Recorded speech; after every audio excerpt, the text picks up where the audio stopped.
Your subconscious mind and your happiness. William James, father of American psychology, said that the greatest discovery of the 19th century was not in the realm of physical science. The greatest discovery was the power of the subconscious, touched by faith. In every human being is that limitless reservoir of power, which can overcome any problem in the world. True and lasting happiness will come into your life the day you get the clear realization that you can overcome any weakness. The day you realize that your subconscious can solve your problems, heal your body, and prosper you beyond your fondest dream. You might have felt very happy when your child was born, when you got married, when you graduated from college, or when you won a great victory or a prize.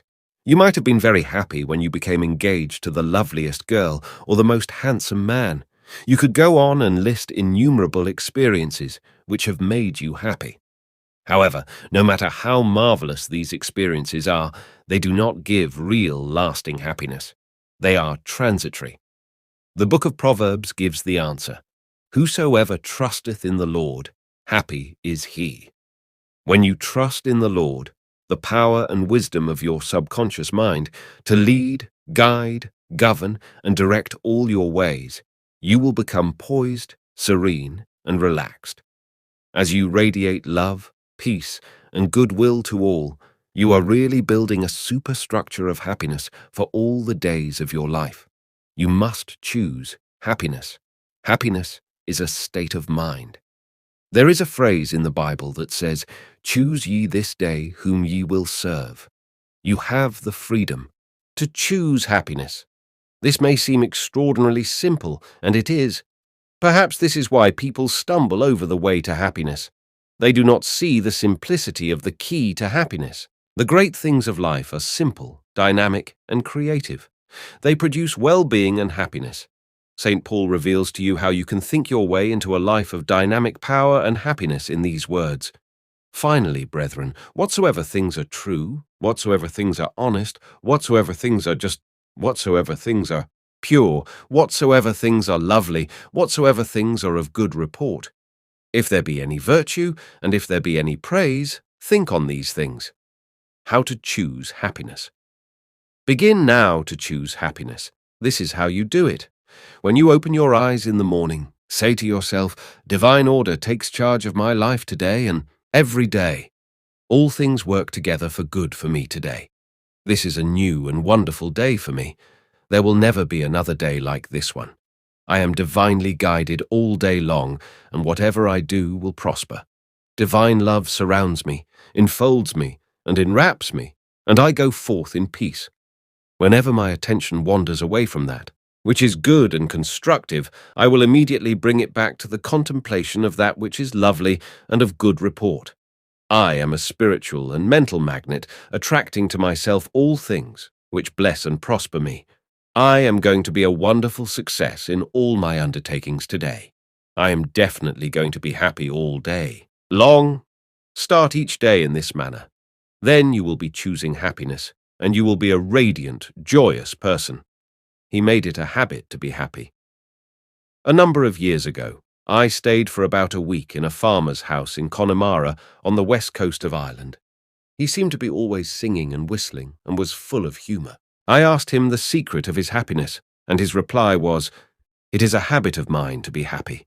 Every morning when I awaken, and every night before I go to sleep, I bless my family, the crops, the cattle, and I thank God for the wonderful harvest." This farmer had made a practice of this for over 40 years.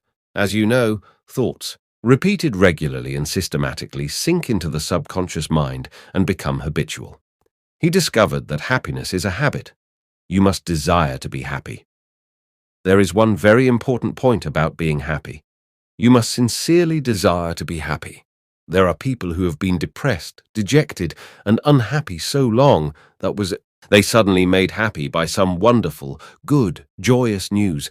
They would actually be like the woman who said to me, "It is wrong to be so happy." They have been so accustomed to the old mental patterns that they do not feel at home being happy. They long for the former, depressed, unhappy state. I knew a woman in England who had rheumatism for many years. She would pat herself on the knee and say, My rheumatism is bad today. I cannot go out. My rheumatism keeps me miserable. This dear elderly lady got a lot of attention from her son, daughter, and neighbors. She really wanted her rheumatism. She enjoyed her misery, as she called it. This woman did not really want to be happy. I suggested a curative procedure to her. I wrote down some biblical verses and told her that if she gave attention to these truths, her mental attitude would undoubtedly change and would result in her faith and confidence in being restored to health. She was not interested. There seems to be a peculiar, mental, morbid streak in many people whereby they seem to enjoy being miserable and sad. Why choose unhappiness? Many people choose unhappiness by entertaining these ideas. Today is a black day. Everything is going to go wrong. I am not going to succeed. Everyone is against me. Business is bad, and it is going to get worse. I'm always late. I never get the breaks. He can, but I can't. If you have this attitude of mind the first thing in the morning, you will attract all these experiences to you, and you will be very unhappy. Begin to realize that the world you live in is determined largely by what goes on in your mind. Marcus Aurelius, the great Roman philosopher and sage, said, "A man's life is what his thoughts make of it." Emerson, America's foremost philosopher, said, "A man is what he thinks all day long." The thoughts you habitually entertain in your mind have the tendency to actualize themselves in physical conditions. Make certain you do not indulge in negative thoughts, defeatist thoughts, or unkind, depressing thoughts. Recall frequently to your mind that you can experience nothing outside your own mentality. If I had $1 million, I would be happy. I have visited many men in mental institutions who were millionaires, but they insisted they were penniless and destitute. They were incarcerated because of psychotic, paranoid, and manic-depressive tendencies. Wealth in and of itself will not make you happy. On the other hand, it is not a deterrent to happiness. Today, there are many people trying to buy happiness through the purchase of radios, television sets, automobiles, home in the country, a private yacht, and a swimming pool. But happiness cannot be purchased or procured in that way. The kingdom of happiness is in your thoughts and feelings. Too many people have the idea that it takes something artificial to produce happiness. Some say, if I were elected mayor, made president of the organization, promoted to general manager of the corporation, I would be happy. The truth is that happiness is a mental and spiritual state. None of these positions mentioned will necessarily bequeath happiness. Your strength, joy, and happiness consist in finding out the law of divine order and right action lodged in your subconscious mind, and by applying these principles in all phases of your life. He found happiness to be the harvest of a quiet mind. Lecturing in San Francisco. Some years ago, I interviewed a man who was very unhappy and dejected over the way his business was going. He was the general manager.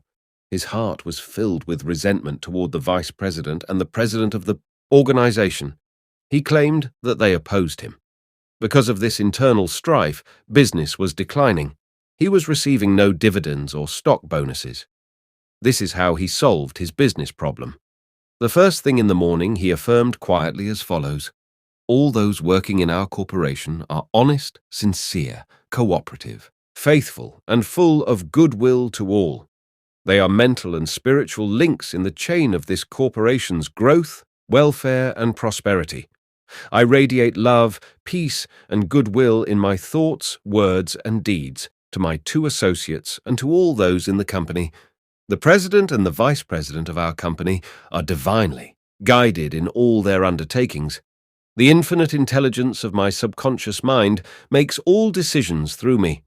There is only right action in all our business transactions and in our relationship with each other. I send the messengers of peace, love, and goodwill before me to the office. Peace and harmony reign supreme in the minds and hearts of all those in the company, including myself. I now go forth into a new day full of faith, confidence, and trust." This business executive repeated the above meditation slowly 3 times in the morning, feeling the truth of what he affirmed. When fearful or angry thoughts came into his mind during the day, he would say to himself, "Peace, harmony, and poise govern my mind at all times. As he continued disciplining his mind in this manner, all the harmful thoughts ceased to come, and peace came into his mind. He reaped the harvest. Subsequently, he wrote me to the effect that at the end of about 2 weeks of reordering his mind, the president and the vice president called him into the office, praised his operations and his new constructive ideas, and remarked how fortunate they were to have him as general manager. He was very happy to discover that man finds happiness within himself. The block or stump is not really there. I read a newspaper article some years ago, which told about a horse that had shied when he came to a stump on the road. Subsequently, every time the horse came to that same stump, he shied. The farmer dug the stump out, burned it, and levelled the old road. Yet, for 25 years, every time the horse passed the place where the former stump was, he shied. The horse was shying at the memory of a stump. There is no block to your happiness, save in your own thought life and mental imagery. Is fear or worry holding you back? Fear is a thought in your mind. You can dig it up this very moment by supplanting it with faith in success, achievement, and victory over all problems. I knew a man who failed in business. He said to me, "I made mistakes. I've learned a lot. I'm going back into business, and I will be a tremendous success." He faced up to that stump in his mind. He did not whine or complain, but he tore up the stump of failure, and through believing in his inner powers to back him up, he banished all fear thoughts and old depressions. Believe in yourself, and you will succeed and be happy. The happiest people. The happiest man is he who constantly brings forth and practices what is best in him. Happiness and virtue complement each other. The best are not only the happiest, but the happiest are usually the best in the art of living life successfully. God is the highest and best in you. Express more of God's love, light, truth, and beauty, and you will become one of the happiest persons in the world today.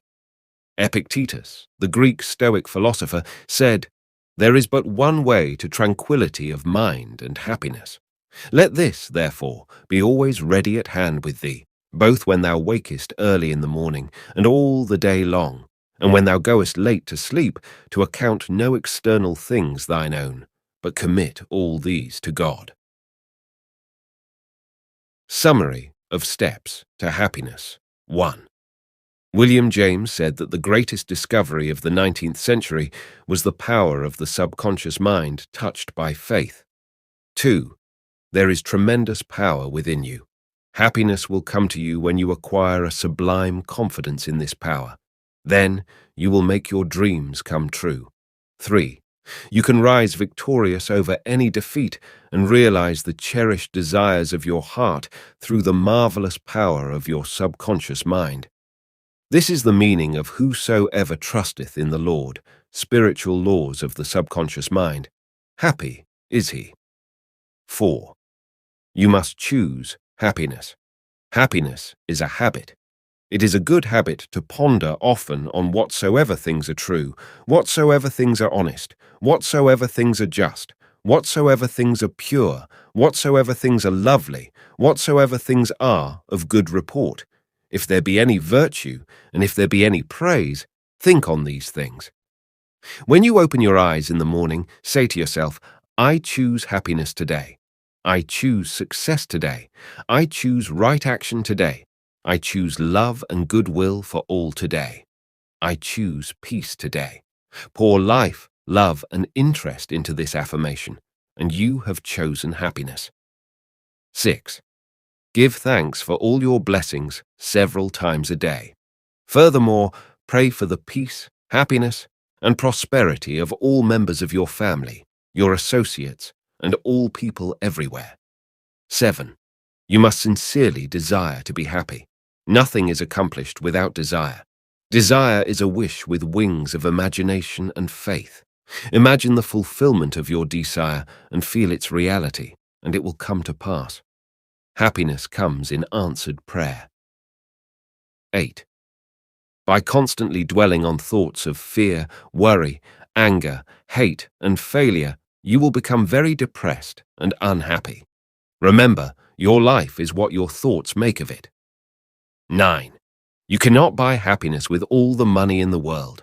Some millionaires are very happy, some are very unhappy. Many people with very little worldly goods are very happy, and some are very unhappy. Some married people are happy, and some very unhappy. Some single people are happy, and some are very unhappy. The kingdom of happiness is in your thought and feeling. 10. Happiness is the harvest of a quiet mind.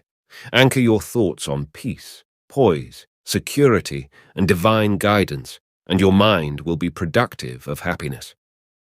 11. There is no block to your happiness. External things are not causative, these are effects, not cause. Take your cue from the only creative principle within you. Your thought is cause, and a new cause produces a new effect.